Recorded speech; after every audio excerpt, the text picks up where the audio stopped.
We have some special guests with us today, so I want to start a little early. Please remember to silence your cell phones.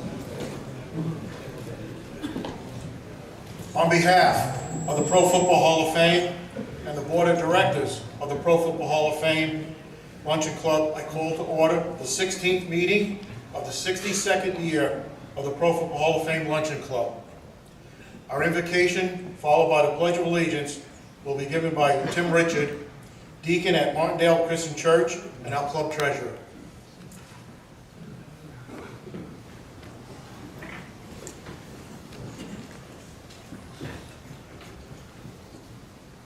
Okay, let us pray. Precious Heavenly Father, we thank you again for all you do for us, the gift of football, the gift of what our city gave us in the Pro Football Hall of Fame, dear Lord. We ask your blessings over all the food that we have partaken. We bless the hands that made it, prepared it, and served it. We thank you for all your blessings. We ask this all in the name of your Son, Jesus, our Lord and Savior. Amen. Amen. Pledge allegiance to the flag of the United States of America and to the republic for which it stands, one nation, under God, indivisible, with liberty and justice for all.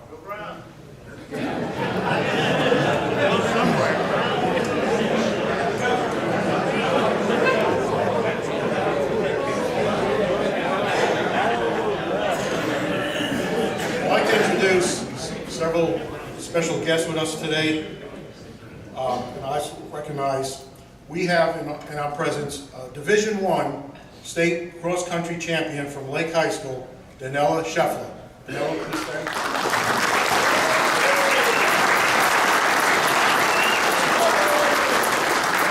We have Danella's parents, Mark and Bethany.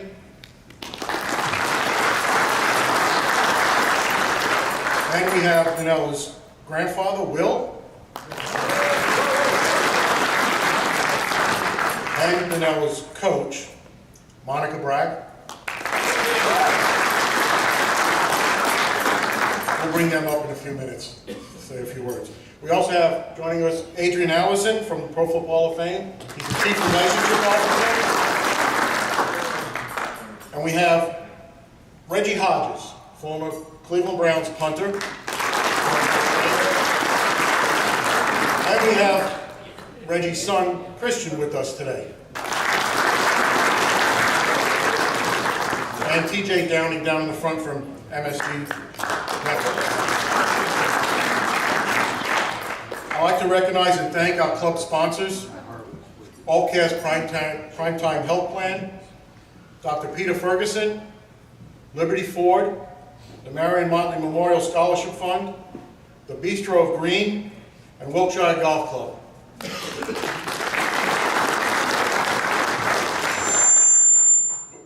How about the Buckeyes this weekend? They beat Tennessee. They move on to the next round of the playoffs against Oregon on January 1st in the Rose Bowl. And congratulations to Mount Union Raiders for their win over John Hopkins. They will play North Central from Illinois at the Skag Bowl on January 5th. So congratulations to our local teams. On behalf of the Board of Directors and the trustees, I want to wish you and your families a Merry Christmas. A note from Tozzi's, he asked me to remind everyone that next time we're at Tozzi's, if you would like fish for lunch, please let them know by 11 a.m. in the morning so they can prepare it in time. Okay, so at this time, the Pro Football Hall of Fame Luncheon Club would like to recognize and congratulate Danella Scheffler as Division I State Cross Country Champion. To introduce Danella is her coach, Monica Bragg.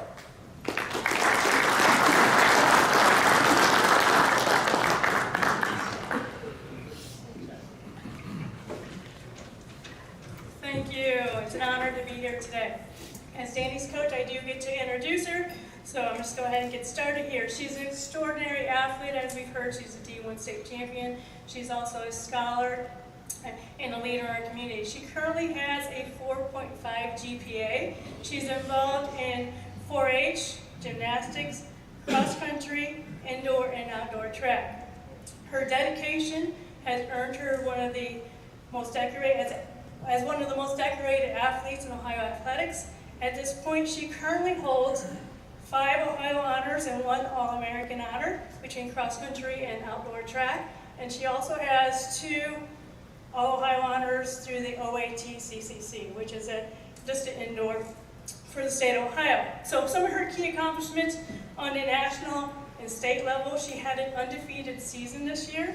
She was our D1 state champion. She also holds the state record in a time of 17:01.28. She was academic All-Ohio, first team All-Ohio. After her postseason, she went on to run at the Nike regional meet, where she finished in 5th place. That qualified her to run at the national meet in Portland, Oregon. There in Portland, she went on and finished 10th, which gave her All-American honors, which is a really impressive honor to have here in Ohio. Some of her course and meet records that she has: she currently has, or she does have, the Lake Girls Cross Country school record at 16:41.86.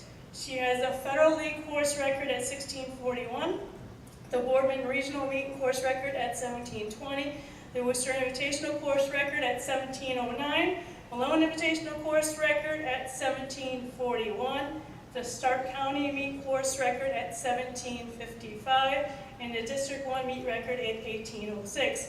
Additional honors: she was Federal League Runner of the Year and First Team All-League. She was the Stark County Runner of the Year and First Team All-Stark County. She was the Max Preps Athlete of the Week, Ohio Mile Split Runner of the Week, National Mile Split Runner of the Week, Stark County Runner of the Week through STARTA, captain of her cross-country team, and MVP of her cross-country team. Okay? Please join me in bringing up applause to Danny to the floor stand here.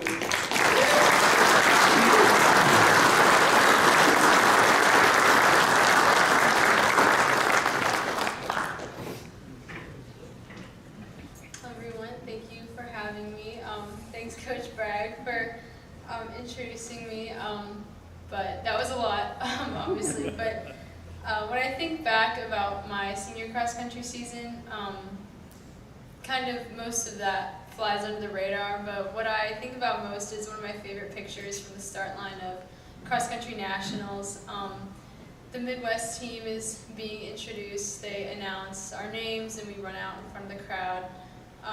It was, as Oregon typically is, pouring rain, and I'm wearing the raincoat equivalent of a trash bag.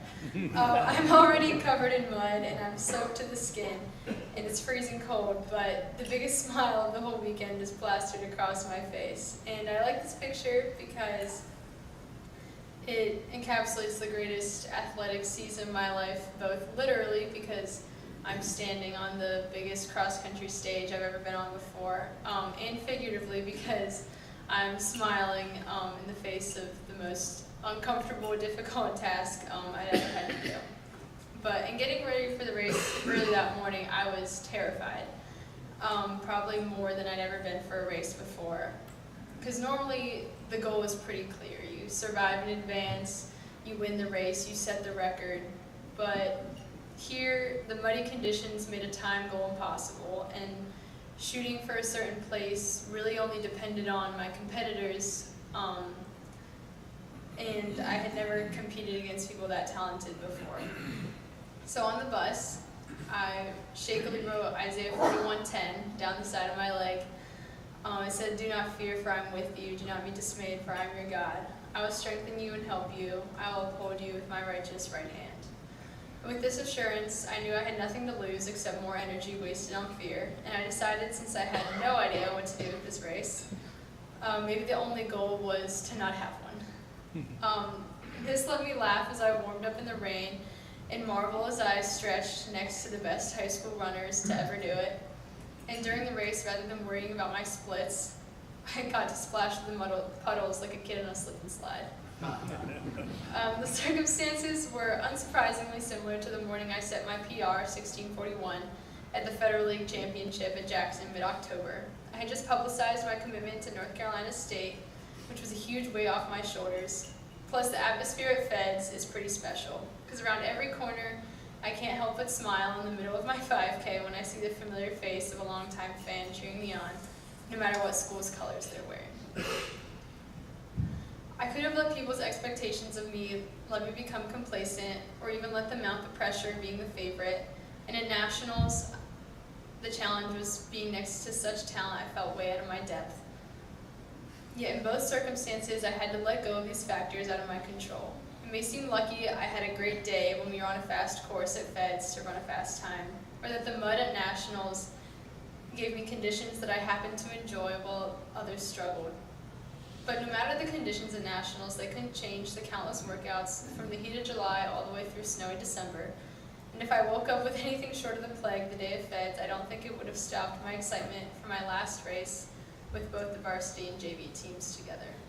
So it seems to me that this consistency of my training and attitude eliminates the fear of the factors out of my control. So I think the most important takeaway from my season is that I run fast when I'm having fun. And I can always breathe easy knowing I have my coaches, teammates, friends, family, and a whole community behind me. So thank you all for having me today.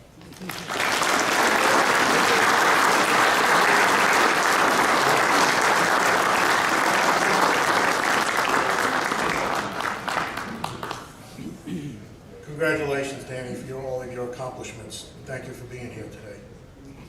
Our next meeting will be at Tozzi's on December 30th. And my quote for the week is from Jackie Robinson.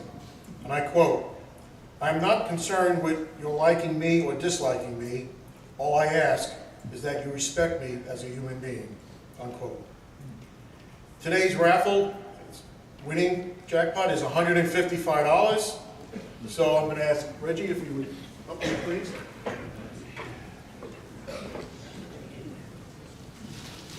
I'm going to make a friend right now.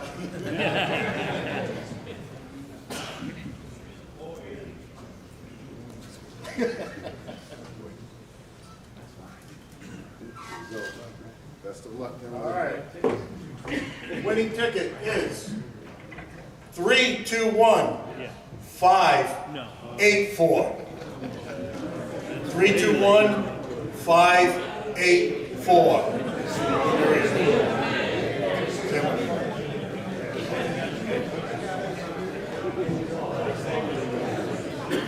Okay, as Tim is giving out the money, our speaker next week will be Jim Clark. He's the voice of the Canton Akron Indians, Akron Arrows, and the Akron Rubber Ducks since 1990. So Jim will be with us next week. Now to introduce our guest speaker today is Adrian Allison.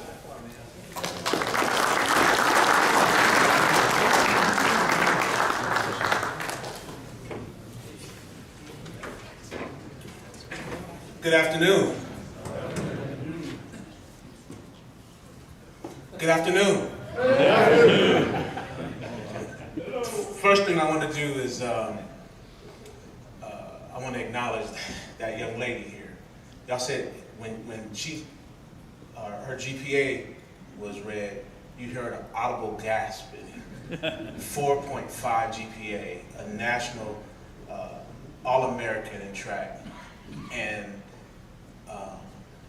when push came to shove, she relied on her faith to get through it. Pretty impressive, young lady. Congratulations.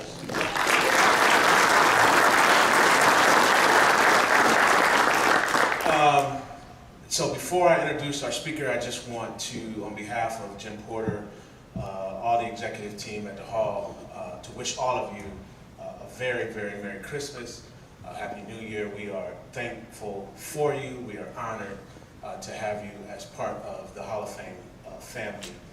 I too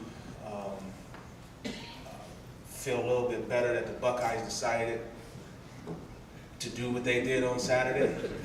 It makes New Year's Day coming up pretty fun, and we're going to talk a little bit about the Browns here. But can they just flex us off? Like just take us off. It's terrible. But it's my job here to introduce the guest speaker, and we're honored. I want to thank Jeff Shreve somewhere here for helping us put that together. But as the saying goes, punters are people too. That's certainly true here at the Pro Football Hall of Fame, where Ray Guy was enshrined in 2014. And his presenter, John Madden, called Ray Guy a football player who punted. Today's speaker also fits that mold. First team All-State in high school in Illinois, first team All-MAC at Ball State, drafted in 2005 by the St. Louis Rams. He had an NFL career where he punted for the Rams, Eagles, Jets, Titans, and his final 3 years with the Browns, logging 213 punts for nearly 9,000 yards, an average of over 42 yards per punt. And dare I say that when he was with the Browns, I'm sure he punted a lot.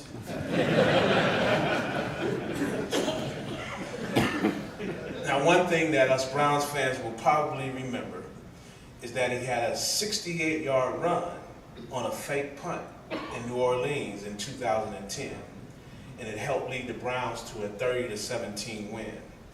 It still stands as the longest run by a punter in NFL history. He also happened to be the team's second leader in rusher that day.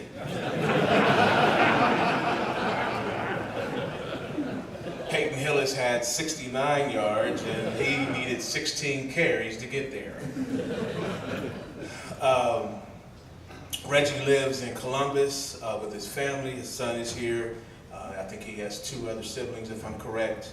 And he is in the healthcare finance services. And so at this time, please give a great Canton welcome to Cleveland Browns legend, Reggie Hodges.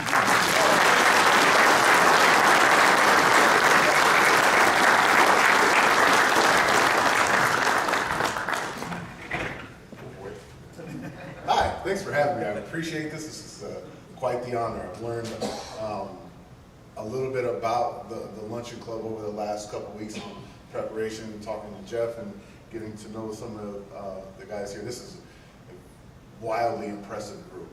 You guys have volunteered time, effort, and energy, and showing up on the days that you guys meet and all the stuff you guys are doing in the community. This is a really cool group, so I'm honored to be in front of you guys today. So thank you for the warm welcome to the hall and all the people that I'm supposed to say thank you to. Thank you. Right? Got that box checked. We're good to go. So I know you're all extremely excited to hear about football from a punter. So I'm sure we're all in agreement that that's everybody's favorite position and all that. We don't have to go that far. I know guys. I know. But I want to talk about my journey. I got to play for 8 years. Got cut a lot. It was one of those things that I didn't know how much I appreciated the failures until I'm a little bit older. And I would imagine that a lot of us in this room can look back on our lives and think of some specific times that maybe an opportunity slipped through our fingers, or maybe a situation looked like a failure, but now 10, 15, 20 some odd years, I would imagine some of you are really happy with some of the failures that came your way. I know I am, because I can remember times where getting booed off the field, getting cut a number of times, they only strengthened my character. It only made me more resilient. It only made me want to try harder, work harder, go faster, do all the things that were going to allow me to be able to play at a high level throughout my career. So I'm thankful for my failures. Those mean a lot to me. I used to talk about my NFL career and 8 years and 8 teams, and it's not necessarily a really sexy career. It's not 10 years on the same team with a bunch of contracts in between. It's not that. I would imagine that my career was probably a little more of the norm for the NFL players. Guys that have tried hard and didn't fit the system. Guys that, couldn't get it done on game day, whatever that looked like. But I went from looking at my career as a bunch of failures to a ton of opportunities. I've always been one of the guys that was in the locker room. I was happy to be there. Maybe a little bit of imposter syndrome, like, yeah, they keep signing me to kick this doggone football around. I'm just gonna keep showing up and kicking it. But I never really felt like I was an NFL football player. I always felt like I was a man on a mission to help other guys uncover their God-given gifts. I was the glue guy in the locker room. I was the guy that, you call at 2 o'clock in the morning if you made a tough choice and needed a ride home or something like that. That was my place. I was never gonna be a highlight reel kind of guy. Well, I do have one, I take that back. I do have one. But I took more pride in being a great teammate and being a good friend than I ever did anything I did on the field. Because those relationships today are as strong as they were in the locker room. We got to see guys develop their character. I got to see a couple guys even give their lives to the Lord as a result of some of the chapel services I spoke at and these kind of things. Those are the opportunities and those are the things that make the game great for me. Strapping on the helmet was very, very cool, don't get me wrong. But every single day walking into the locker room and being able to connect with guys on a deeper level about their lives and their kids and the things that they have going on in their lives, those were the really special times.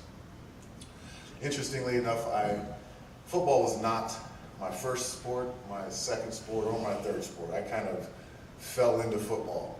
I was a baseball player at a young age. I was a basketball player, ran a little track, and I remember I played 1 year of football in 5th grade and hated it. I didn't like being hit. I didn't want to hit anybody. I didn't want any parts of it.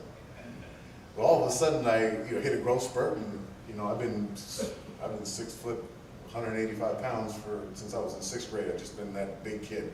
I wish I was 185. Those numbers are inflation, right? Is that okay? Put that on this. But I remember the high school coach called my house. The varsity coach called the house, and he was like, "Hey, I heard there's a big kid over there. I'd love to see him come out and try some football." And I took that as a personal invitation. I remember my mom telling the story. She said, "You thought that they needed you, and the season wasn't going to go unless you played football." So I went and tried out and ended up being a pretty good quarterback and played some middle linebacker, kicked it and punted, and all of a sudden things are happening. Start my sophomore year, we have a good season, hit a 62-yard field goal and an 84-yard punt, and all of a sudden Lou Holtz is in the office. Bobby Bowden's in the office. Tommy Tuberville's in the office. And I'm going, why are these dudes here? I don't even like this. But it wasn't until a pastor of mine, when I was in high school, he said, "Reg, all the running away from football could be you running away from what God wants you to do. Maybe you should lean into football a little bit. Basketball's great, baseball's great, but the world is shrinking and lots of attention's coming to you from just using your right leg. Maybe that's your instrument to help people walk with me in a fervent relationship." I took it to heart and said, "Okay, let me try this." Went to a camp and did pretty well. Went to another camp and did pretty well. And all of a sudden I'm at Ball State, kicking footballs on Saturday afternoon, just from wanting to be more than I was. One thing I think has been very interesting about my journey is when I was a young man growing up, Frank's heard me tell this story before, but I didn't grow up with the tagline of like, what do you want to be when you grow up? That was never how I was raised. I was raised by, my dad's from Louisiana, my mom's from Western Illinois, not a ton of resources for everybody to get stuff done. Mom used to sew our clothes and all that kind of stuff. Hard-working family. So the thought of be whatever you want to be wasn't in our family. What was who do you want to be? So from a very young age, that's what I thought about. Who do I want to be? Because who I am in any situation will transcend what I'm doing anywhere I go. So it doesn't matter what I'm doing. What matters is who's showing up to do that thing. That's been my life's mission is to be my authentic self in every room that I go in. Doesn't matter who I'm sitting across from. I know who I am. I'm secure in Christ. I'm secure with my own abilities. I know me. And that's been a driving force for how I parent. It's been a driving force for how I'm a friend. All these things are centered around knowing who you are. In a room, I'm seeing a couple gray hairs out there. I would imagine that some of us are pretty stable and secure about who we are. But I also don't want to be naive to the fact that not everybody's got that locked in.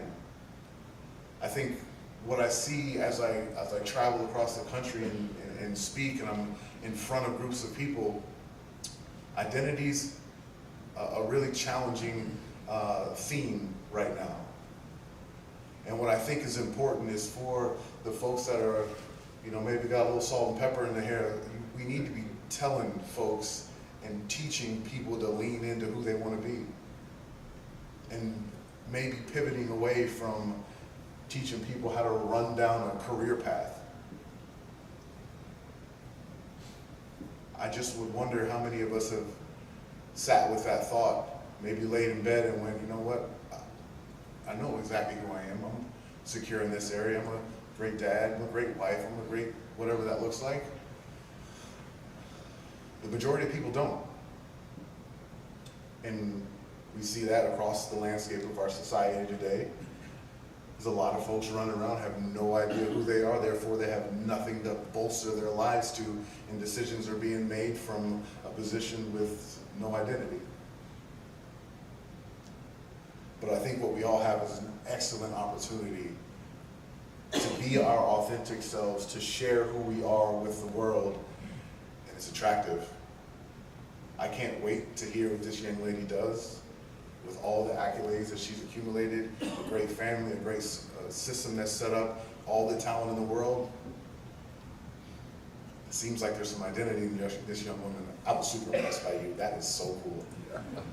I can't wait to hear about what she does. And the whole room would agree with me in that. Your grandkids, do they know who they are? Your kids, do they know who they are? I would say to us, that might be the major takeaway of 2024. I know it's late in the year, but maybe we lay down tonight and go, am I who I want to be? Because a lot of us are running our lives. We've got a calendar and we just do our schedule and we don't live our lives. I would say to all of us in here with the time we have left, lean into that. Don't miss opportunities to love well. Don't miss opportunities to serve well. Don't miss opportunities to be who you want to be. I don't think there's a person in this room that doesn't want to be known for integrity, for honesty, for fill in the blanks. You still have an opportunity to do that. There's probably some relationships in your lives that need to be cleaned up, my life included. We've all got some things we need to tighten up that's going to help us walk out who we want to be. So ladies and gentlemen, that's my charge to us. Figure out who you are. Walk in it with diligence. We've got an opportunity to change some lives around us. I think it's a fun thought. I think it's a little bit scary because maybe we've got to make some changes. Maybe we have to have some tough conversations with brother, sister, mother, father, whoever that looks like to you. You might have to have some tough conversations, but I can tell you it's going to be worth it. I want to be known for generosity and for impact. Those are my two Reggieisms, if you will. If an opportunity comes my way and I can't be generous in the middle of it and I can't be impactful in the middle of it, I'm not doing it. That's just not the man I want to be.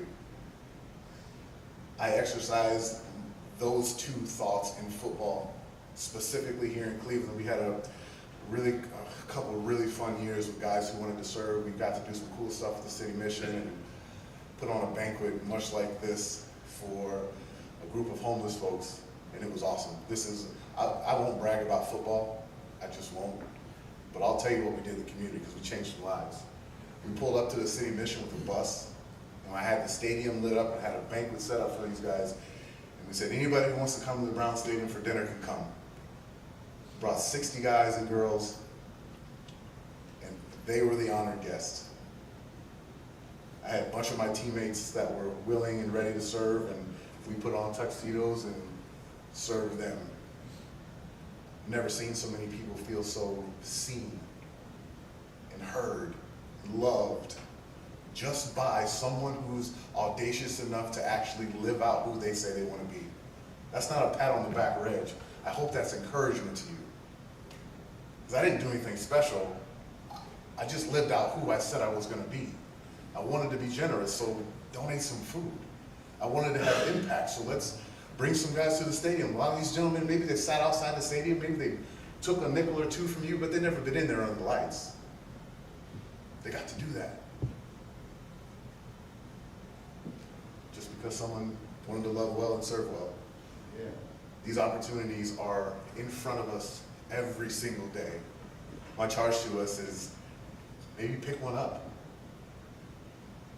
Maybe grab an opportunity. Maybe see how you can serve. Maybe make that phone call. Call your best buddy and tell him he's great. You know, call your golf buddy who hasn't hit a fairway in 10 years and tell him we got the next one. That's what Frank and I do. But I'm encouraged when I see people lighting up to these kind of thoughts. There's a lot of life left in this room. There's a lot of serving left in this room. There's a lot of people that are going to be touched by you. Take it seriously. Be intentional about your service. You guys have this great group of people and have for so many years. Are you calling and checking on each other? Do you know what's happening in your partner's life?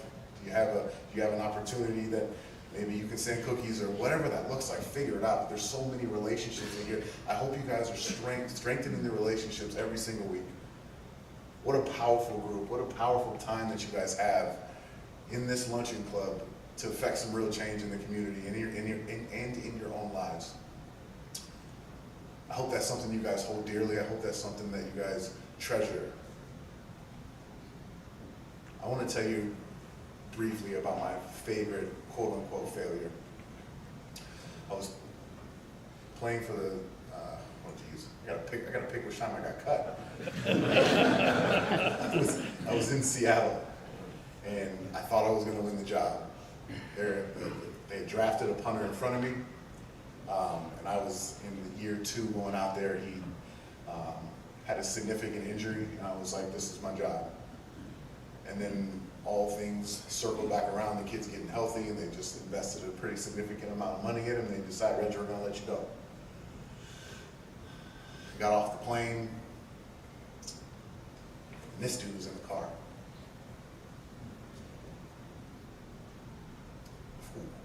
That one will get you, dads. Try to talk about your kids in front of your kids, that'll get you. Said, Dad, what happened? I said, I didn't make that team, buddy. He said, okay, let's go in the backyard and play. You can kick it to me. That was one of the most powerful things I've ever heard. Didn't matter what I was doing. It's who I was to him. The dad I was to him. Turned a failure into a moment that we'll never forget. Your failures mean something. You need them. I hope every single one of you gets to have an opportunity with your kids like I've had with mine all these years. It's so powerful and so fun. It's so life-giving. I get to be generous and impactful as a dad every day, and I get to watch it on his face. I love my failures. I love every single one of those cuts. I can think about coming home and what was happening in every single one of them. And he was there for most of it.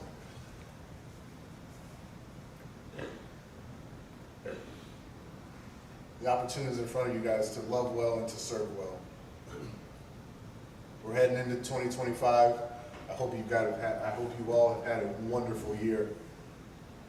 Make 2025 a banner year for your service, for your commitment to your fellow man, your commitment to your community, to your kids, whoever that is. I mean, just serve hard. People need you. People need your gifting, they need your talents, they need your ear, they need your voice. Let 2025 be an awesome year for your service. I know we're gonna do some Q&A, right? Yep. So happy to answer any questions. And, you know, I don't care. I'll get emotional about my kid. I love this kid. Wonderful. Thank you. Look at that. So, yes, go ahead. What, is that a hand or you were just scratching? Yes, sir. I just wanted you to know that to have you say the words that you had here today, it has made me feel wonderful because I have sons and daughters, and to think of all the people I've heard speak, I would say that the words that you spake were the most powerful ones I've heard in a long time, and thank you. That's humbling. Thank you, sir. I appreciate that.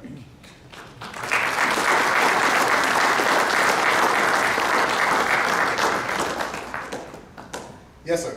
In the NIL portal, I hear a lot of money going to the quarterbacks and wide receivers. What do you think a punter would get out there? Well, like my man said, punters are people too, so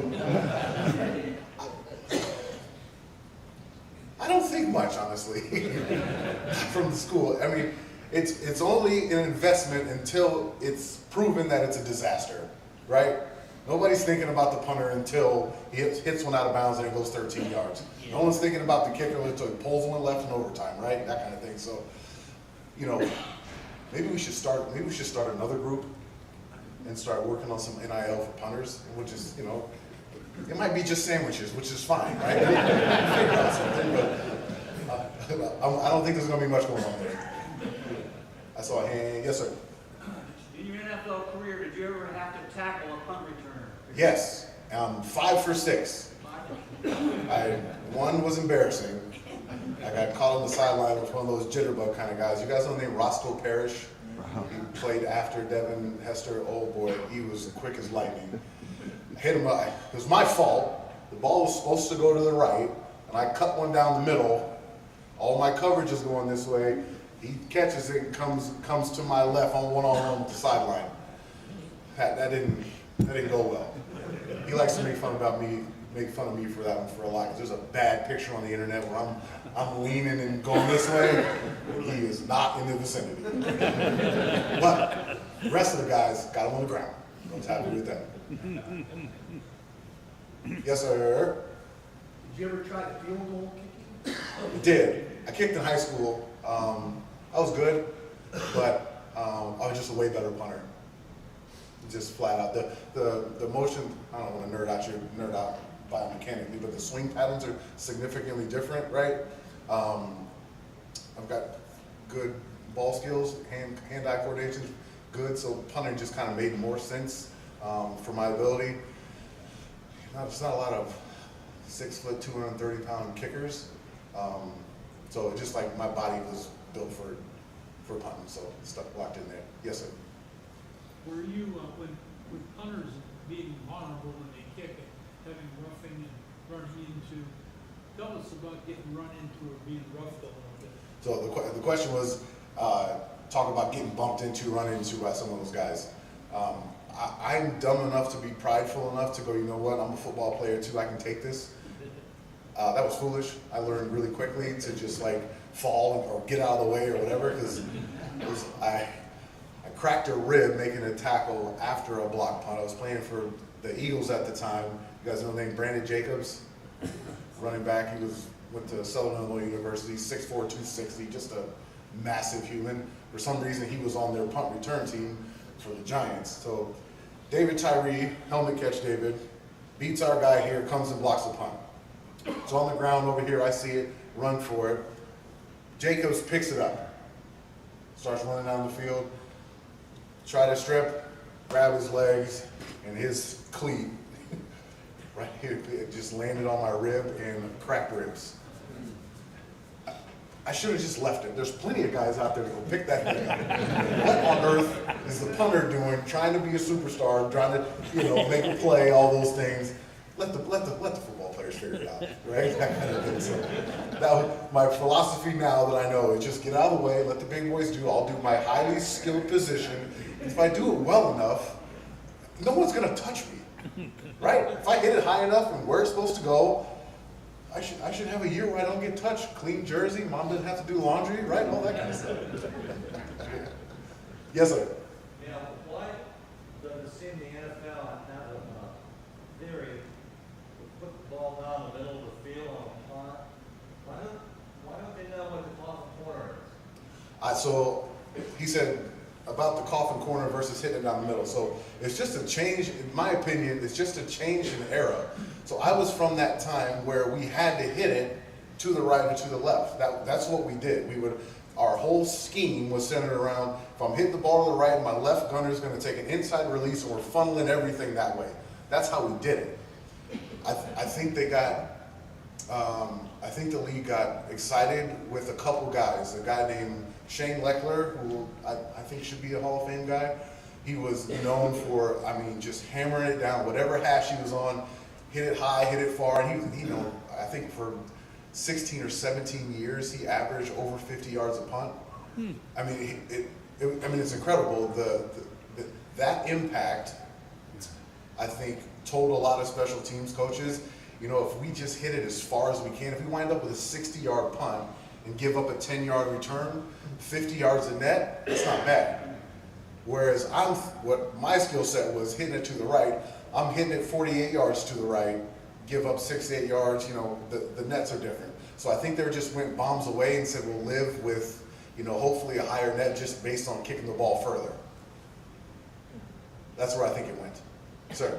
Yeah, but if you drive the ball completely off the field, no return on it at all. Couldn't agree more. Yep, and then you don't wind up with a cracked rib for a block punt. Hey, yes, sir. What was your typical day during the week practicing? What would you work with the field goals? I wish it was that easy. Early in my career, I was one of those guys I was a ball beater. I just wanted to just wanted to go hit as many balls as I could and just like reps and reps and reps and reps and reps. As I got smarter, I learned that quality is going to be way more important. So I started to think about it a little more strategically. So I would take myself and think for example, playing the Bears and Devin Hester's back there, right? My thought process is different than when I'm playing against, I can't think of another returner, but a Cribbs is back there. They're two different guys, right?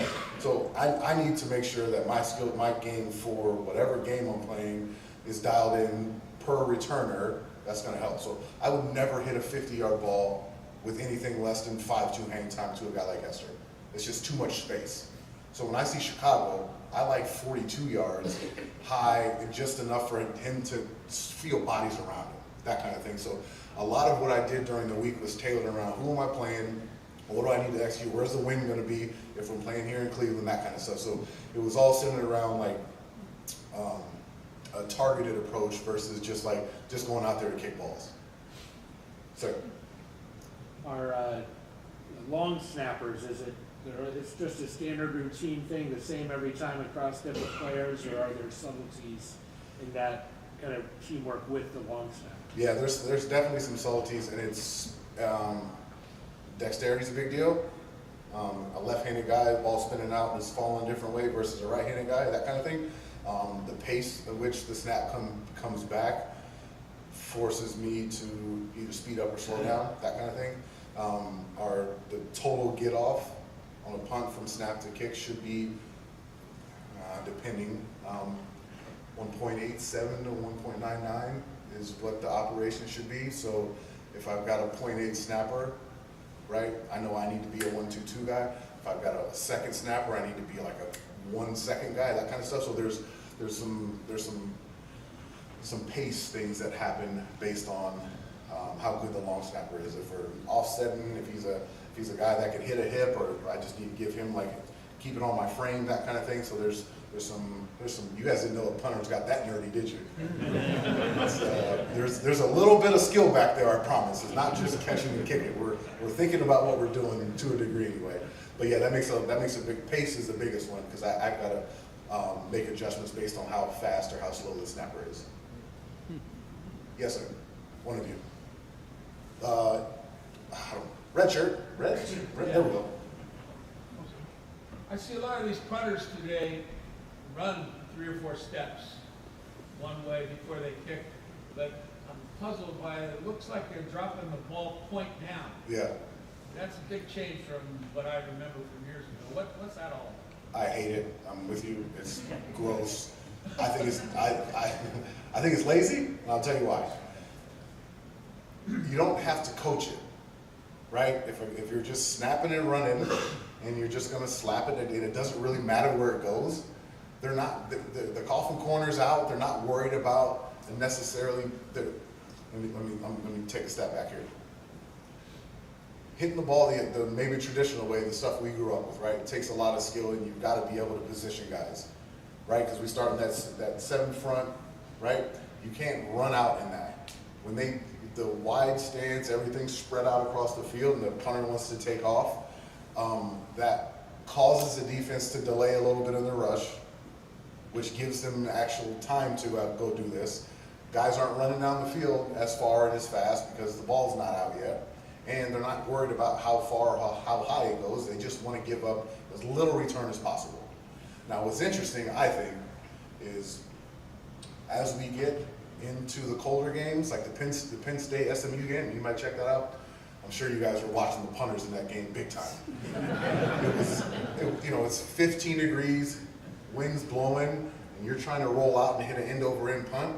And those guys were hitting 15, 17, 34-yard punts because it's cold and that scheme doesn't work.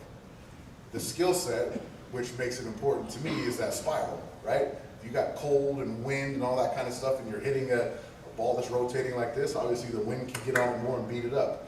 If a guy can hit a spiral, cuts through the wind a little more, tracks a little bit longer, and you get more out of it, kind of thing. So that's what I think punting should be done, is we should be trying to, be strategic and, hit a ball that turns over and all that kind of stuff, and not just lazily slapping it out there. Drives me insane. That was as calm as I can talk about that, because that bothers me, that doesn't. Yes, sir. I volunteered for the Pro Football Hall of Fame in July and August, and I met the first Hall of Fame punter from Oklahoma, from Oakland. Yep, Ray Guy. Yep. I got inducted in the Pro Football Hall of Fame, and I thought he was a great guy. And talking to him, and he made the last position that was going to be inducted in the Pro Football Hall of Fame. That's the coolest thing. I loved his line famously to other punters was, "Now we can actually play a football game." Think about that. All the guys that have been in there, now we can actually play a game. I just thought that was really cool. But to your point, he's awesome. Ray is. I've met him one time. He told me he liked my swing, and I was just like, "That's it for me. I'm good." That was really cool. I saw a hand.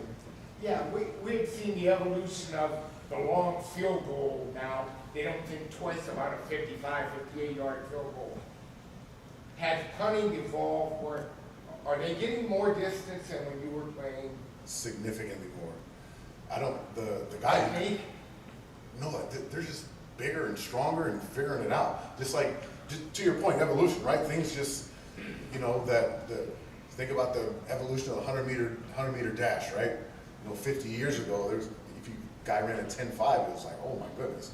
Now these guys are warming up, but the high school kids are running 10.5 kind of thing. But that's just how it goes. Like, guys are getting stronger, they're getting more flexible. The ball isn't any different. They're not putting dynamite in it. They're not. No, I missed that era. That would have been nice. But yeah, he's got the kid in Cleveland right now. He's special. He is a special punter. The kid just doesn't miss. Practice makes. Yeah, right. The dude's unbelievable. But yeah, everybody's just bigger, stronger, faster. So all the things are happening. It's kind of cool to watch. It's kind of embarrassing when he said my 42-yard number over my 9,000 yards. These dudes are doing that. They're doing that with their opposite feet. It kind of feels like, right? Frank, you have a question? If you could figure out or just name your favorite head coach you played for. He said my favorite head coach that I played for. So just to run down a few, I got to play for Mike Martz. I had Eric Mangini, Mike Holmgren, Tony Dungy, Belichick for a week. That's a whole lot. I'll have to come back and tell those. Who else did I have? Who else? Steve Fisher, or Jeff Fisher, sorry. Yeah, so my favorite was Tony, Coach Dungy. Our personalities are similar. He's a man of faith. I'm a man of faith. He's got some really cool dialogue and programming around what he does with the Colts. There's this old saying around coaches, and some of you coaches, there's coaches in here, I'm certain. You're never not coaching. Guys sleep at the office. You get done with dinner, you go, that kind of stuff, and you're right back in the office. Or you kiss your wife on the forehead when training camp starts and say, "I'll see you when the season's over," kind of thing, right? That's the philosophy around it. Tony didn't want his guys in the office past 8 o'clock. He said, if you guys are in here, lights are going off, I don't want you here. I want you at your kids' games. I want you making the dance recitals and get out of here and go be dad. Because his philosophy was if the men are taken care of, the men that are taking care of my ball players can actually be the men they want to be. We can be the team we want to be, and we can get the product on the field that we actually need to have. It's those environments that aren't like that are sometimes challenging to be in because the coaches are stressed out because he's tired because he's been up for 43 hours and they're looking sideways and been staring at film forever and ever and ever, and all of a sudden they project a bunch of nonsense on the player. And that gets in culturally, that kind of stuff. So Tony was a master at making sure that his guys were taken care of so they could actually be the leaders they needed to be able to, form a gap against the other teams. I think that was his superpower, was taking care of his assistant coaches so they could be the coaches that they needed to be. Yes, sir. Did you ever perfect a flop? No, I'm not a big flopper. I'm a big dude. Like, I played football. I'm not scared of it. I mean, I made that one mistake with trying to make that tackle, but other than that, I'll stand in there. Depending on who, right? Like, I'm not on the field with Dwight Freeney. I'm not out there with those guys. Thank goodness. So no flopping for me. Yes, sir. Tell us about your highlight reel run. How many guys do you have to run over? Oh, so my mission. We had that. I'll run through this real quick. You guys are football guys. So we were playing against the New Orleans Saints. They were a traditionally double the gunners, 6-man front, 1 returner, right? So I was a positional guy. I was hitting the left, hitting the right, and they would double the gunners and obviously try to get the return. So they were very, very well coached. So we knew that their 6-man front was going to be man-to-man for sure because of what they were doing on the outside. You with me?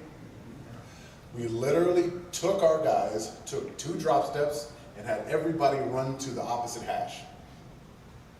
So in a man-to-man scheme, your guy goes, you better follow him, or you're the guy that's giving up the tackle, right? What that did was that left a hole the size of this room. And we used how well the Saints were coached against them. So the ball was snapped to me, and I take 2 steps and take off, and it's on YouTube. He's responsible for all 1 million views of that. But there was the hole was insanely wide, and I was an athlete at one point. I made a move, kept going, did some things. But actually before that, the punt returner for the Saints at the time was a guy named Lance Moore. He went to Toledo, I went to Ball State, and we played against each other there. And I told him a week before, I was like, if we ever get a chance, dude, I would love to run you over. And he's laughing and all these kind of things. So in my head, I'm like, if I ever get to run this thing for real, I just want to be on SportsCenter for the punter who ran over the returner. Like, that's what I wanted. I wanted that so bad. That was just going to be, you know, oh, he's a football player too kind of thing. Anyway, so I take off down the field and Lance comes head up at me. And like he declared way too early that he was going to dive this way. So I went with him, and then all of a sudden he dove, and I took off, and I was still going. I was like, in my head, I'm like, Lance, what are you doing, dude? That was a terrible tackle attempt. Or a great move by the punter, which I'm going to go with. Yeah. And then all of a sudden, I get down to the 9-yard line on my fastest day ever. I was a 4.55 guy in high school. The guys that play real football run 4.2 and 4.3. I don't know if there's any mathematicians in the room, but they caught up to me pretty quick. So it was fun to run down the field and act like an athlete for a little bit, but it would have been even cooler to score. And my kids remind me of that often. Yes, sir. Your longest punt, shortest punt, including the world. Shortest in the NFL? So, okay, I didn't have any like those like 3-yard shankers, thank goodness. My shortest punt in the league was, hold on, let me tell the story first, right? There's a gap. We're playing in Cleveland against Pittsburgh, 40-mile-an-hour wind off the north. And I got to go back into it because Antoine Randall's back there, and there's no way around it. You have to hit it towards the sideline, whatever. So, you know, I might have tugged it a little further than I wanted to, and that wind was howling pretty good. It was 24 yards. Thankfully, we were going in, and the ball was on the 50-yard line, right? It's not like I did that out of the back of my end zone, thank goodness. We turned around and gave Ben Roethlisberger the ball with, 30 yards to go. So longest was in high school, was 87 yards. It was a fun, it was a pretty cool game. The ball's on the 12-yard line, and I just hit an absolute rocket over the returner's head and got a roll. It rolled and stopped on their 1-yard line. That was pretty cool. In that game, I threw for 400 yards and 5 touchdowns. I hit a 48-yard field goal, a 52-yard field goal, and missed from 63. And we won. That was my. If anybody wants to talk about stats in the football locker room, I can go, hey guys, I got good numbers here. I played all of the football game, kicked it, threw it, made a couple tackles, the whole thing, right? That was a fun game. But 61 in the NFL. Yeah, I'm not hitting it over anybody's head. I hear those guys are too fast. So that was took advantage of Mile High there actually. Yeah, I hit a 61-yard ball in Denver. Fair caught, I felt really good about that. And then the next week we're at home and the wind's blowing, I'm hitting 42 yards, and I'm like, where's this 20 yards? I need this 20 yards back, get me back out to Denver. I need that altitude, making me look good. Yes, ma'am. This is not a funny question, but what's your opinion of the new kickoff? She's asking the opinion. Watch the ball going over, they go through. Yeah, she's asking my opinion on the new kickoff. I hate it. I think it looks so dumb. It just looks dumb. Like, you look at the TV, I'm like, why is this guy back there? These guys are in the middle. What are we doing? Like, I like, the game we're brought up with. Like, run down there and, everybody put the big helmet on or something like that just for the kickoff or whatever. But I don't like how it looks. It's ineffective. It's taking away the weapon of the special teams coach. You'd be surprised at how gifted schematically these special teams guys are. They do a really, really good job of setting up returns and getting guys in position to make plays. We took away a scoring opportunity having a kickoff like it is. Now, I'm not necessarily for like the old school 3-man wedge, and you got a crash test dummy that runs in the middle of that. I'm not a fan of that for safety purposes, but I think there could be a way around it. But I'm probably in line with most of us in that I don't know if I like how it looks. Yes, sir. How did you end up at Ball State? Well, I wound up at Ball State in full transparency. I was the guy in high school who had a lot of fun. I wasn't drinking and smoking, but I was the guy. I was our best basketball player.